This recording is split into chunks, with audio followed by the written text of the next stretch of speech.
Ryan Garcia and his team says Tank Davis is not the pay-per-view star. He is the pay-per-view star. The reason they did over 1 million pay-per-view buys is because of Ryan Garcia. We're going to talk about that in this video. But before we do that, make sure that you hit my like button and subscribe to the channel if you're not already subbed to the channel.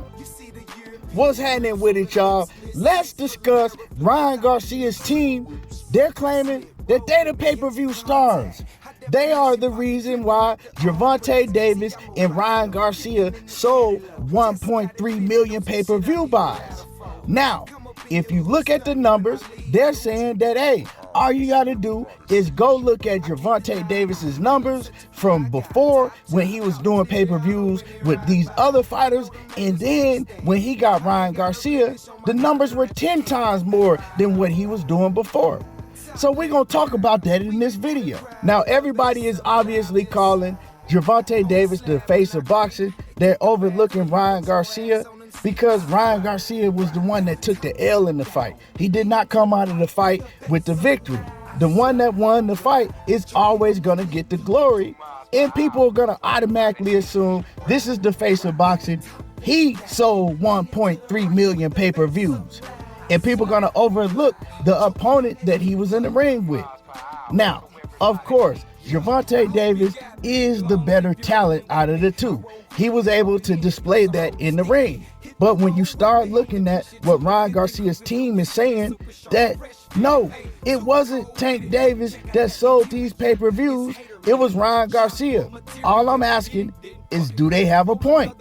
When you look at the numbers, right, and I'm going to tell y'all what the numbers are, and we're going to break the numbers down, because in a situation like this is what really matters, okay? When you got one guy been on pay-per-view, you have something to gauge. Now, Ryan Garcia, he had never been on pay-per-view before, so you really can't gauge Ryan Garcia because he wasn't a pay-per-view fighter before Gervonta Davis. But you can gauge Tank Davis because he was the fighter that was always having pay-per-view fights. Now, when Gervonta Davis fought Leo Santa Cruz, he did 225,000 pay-per-view buys, and it generated $16,872, right? And you go to Mario Barrios, he did 210,000 pay-per-view buys, and that fight generated $15,747,000, right? Then you go Tank versus Rolly, and Tank versus Rolly was Tank's biggest pay-per-view up until Ryan Garcia, and that did 275,000, and it generated $20,622,000, right? And the revenue, I think that they're going off of the gate because, of course, these fights generated more than, 15, 16, and 20 million when you put the pay-per-view numbers with the gate, right? So they're either going off of just the live gate or they're going off of what the pay-per-views generated when you add that together. I'm not sure, but the whole event generated more than what they're putting out. Then you go to Tank versus Hector Garcia. Tank versus Hector Garcia did 220,000 pay-per-view buys, and it generated 16,497,000, right? Then you move on to Tank versus Ryan Garcia. When the numbers for Tank versus Ryan Garcia, they did over 1.2 million pay-per-view buys. So when he got with Ryan Garcia, he 10x'd the pay-per-view buys. The fight generated $102 million. And that was just off of the pay-per-view alone. The highest fight revenue that he had generated before was 20 million, a little over 20 million. When we talk about just strictly pay-per-view revenue, this one did $102 million. So that's a huge difference. So what that does prove is it doesn't prove that Ryan Garcia is the pay-per-view star, right? And Ryan Garcia sold these pay-per-views. What it proves is it matters who you're doing these pay-per-views with, right? Because if you get in the ring and you don't have another name to sell pay-per-views, well, your pay-per-view numbers are going to go down drastically. This is what this proves, right? And you can't give all the credit to one fighter because you got to give credit to both fighters. Now, Ryan Garcia and his team, they're confident that they're going to take over in 2024 because they think that they're going to get another big mega pay-per-view fight with Teofimo Lopez the top of the year. Now, we've also heard rumors that Tank and Tio is fighting. But when Calvin Ford was asked about that, Calvin Ford said those are all just rumors. He said he ain't got nothing on the table with Teofimo Lopez's name on it. So he said you can't really listen to these rumors that's coming out, right? We'll know who Tank is fighting, I guess, closer to the top of the year. He's not coming back until 2024. But when it comes to Ryan Garcia, you've heard his promoter, Oscar De La Hoya, said that they're looking to put him in the ring with Teofimo Lopez next. Granted, he gets past the opponent that he has to fight in December, and then it's Teofimo Lopez.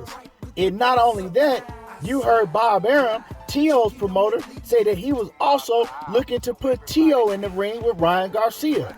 And they have a good working relationship with each other. Bob Arum said he has a good relationship with Oscar. And Oscar said the same thing about Bob. So that's the fight that's more realistic that's going to happen. So I'm saying that to say this. If Ryan Garcia gets a Teofimo Lopez pay-per-view next, that fight is going to do big. So that means that Gervonta Davis, he's going to have to come back with a big name. He can't come back with an Isai Cruz or somebody like that. And I'm not saying that he's going to fight Isai Cruz next, because Tank has told his team that he's not fighting Isai Cruz next. He put his foot down and told them no. His team wants him to fight Isaac Cruz, but he don't want to fight Isaac Cruz next. So what I'm saying is Tank, he gonna have to come back with a big name to be able to get big pay-per-view numbers somewhere even close to what he did with Ryan Garcia. Because if Ryan Garcia comes with a Teofimo Lopez fight, he's gonna do a whole lot of pay-per-views. And then if Tank turn around and he fight the same competition that he's been fighting, like, the Hector Garcias and the Rolly Romeros and guys like that don't really have a big name, the numbers show that he's going to go back to doing in the high 200,000s. At the end of the day, you gotta have a dance partner that can also sell for you to hit these big pay-per-view numbers. These fighters nowadays, they're not getting promoted good enough to do 1 million plus pay-per-view buys on their own without another name in the ring with them. Boxing just ain't riding like that. You know what I'm saying? Back in the day, you had Mike Tyson being able to get in the ring with any Rudy Poot and do over 1 million pay-per-view buys. Boxing is not on that level no more. So this is not saying that Tank ain't the face of boxing or that Tank can't sell pay-per-views. All I'm saying is Ryan Garcia's team, they have a point when they say that Tank ain't doing 1 million nothing without somebody like Ryan Garcia. Now, if Tank Davis gets the Teofimo Lopez fight and they put that on pay-per-view, oh yeah, Tank doing 1 million plus pay-per-view buys. So basically, it's all gonna come down to who gets the name to fight next. Is it Ryan Garcia that's gonna get a big name, or is it Gervonta Davis? So heavy is the head that wears the crown, and I think that pressure is on Tank and his team to get a name opponent because everybody is calling him the face of boxing. So you can't go from 1.2, 1.3 million pay-per-view buys and then go back down to 200 and some thousand pay-per-view buys because you have an opponent in the ring that ain't never been on pay-per-view before and that can't sell. And that doesn't have a big name in boxing. You know what I'm talking about? He can't do it alone. He can't do it on his own. Neither can Ryan Garcia. But I think the pressure, like I said, is on Tank because everybody is looking at him as being the face of boxing. The next pay-per-view that Tank does, everybody is going to be looking to see how many pay-per-views he sold. You know what I'm talking about? Boxing fans, for some reason, they're more interested in what you selling and how many asses you putting in the seats than who you fight nowadays. That's just how it is. It's weird if you ask me, but it is what it is. Y'all let me know how y'all feel about this. Drop a comment in the comment section. Make sure that you hit my like button and subscribe to the channel if you're not already subbed to the channel.